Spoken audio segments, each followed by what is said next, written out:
Días. Vamos a continuar con el tema de morfología de la palabra y en esta oportunidad la sexta parte. Aquí vamos a ver los sufijos significativos homófonos. Sufijos significativos homófonos de sustantivos y adjetivos.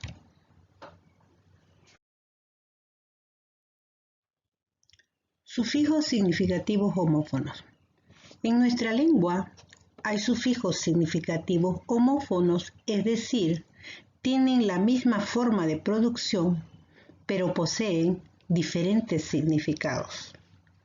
Estos sufijos aparecen en los sustantivos con un sentido y en los adjetivos con otro.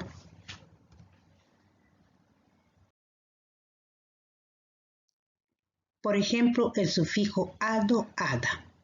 En los sustantivos, cuando deriva de otro sustantivo, connota conjunto, por ejemplo, alumnado. En otros casos, en cambio, cuando se forma de verbos de la primera conjugación, indica acción, por ejemplo, llamada. En los adjetivos indica semejanza, por ejemplo, afeminado.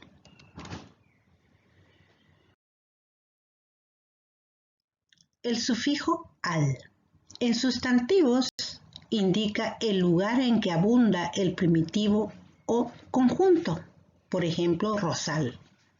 En cambio, en los adjetivos indica pertenencia o relación, por ejemplo, numeral.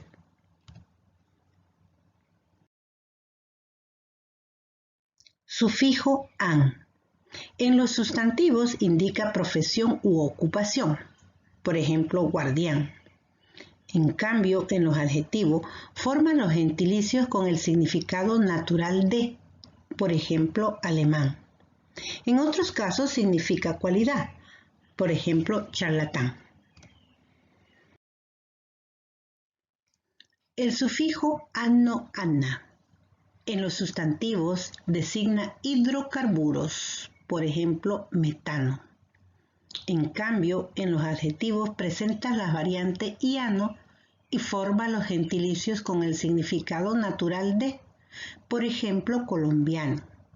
En otros casos, pertenencia o relación, por ejemplo, vegetariano.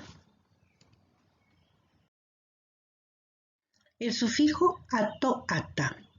En los sustantivos significa acción y efecto, por ejemplo, asesinato. O también instituciones, por ejemplo, virreinato.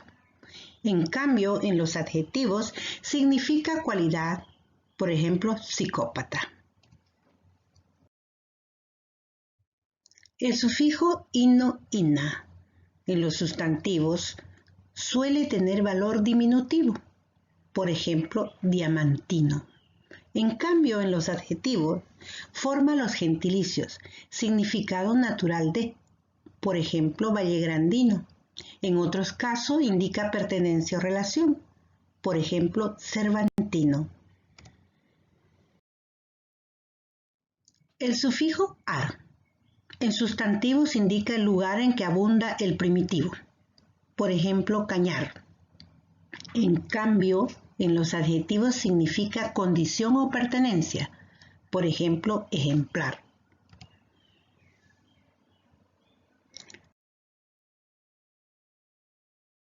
Sufijo ario, aria. En los sustantivos significa relativo a, por ejemplo, acuario. En otros casos señala el lugar donde se guarda los significados por el primitivo, por ejemplo, anticuario. En los adjetivos indica relación con la base derivativa, profesión u ocupación, por ejemplo, voluntario. El sufijo dero, dera presenta las variantes adero, edero y dero, según que la base sea de la primera, segunda o tercera conjugación. En los sustantivos se presenta en la forma masculina con el significado lugar donde se realiza la acción, por ejemplo, matadero. En otros significa instrumento, por ejemplo, monedero. En cambio, en los adjetivos significa posibilidad, por ejemplo, duradero.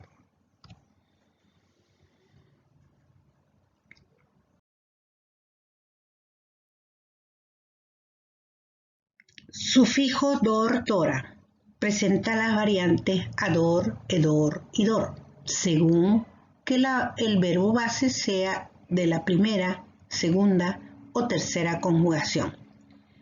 En los sustantivos señala lugar, por ejemplo, comedor.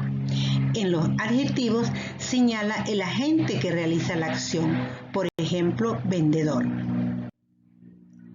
Muy bien, hemos concluido por hoy. Les agradezco mucho la atención y hasta la próxima.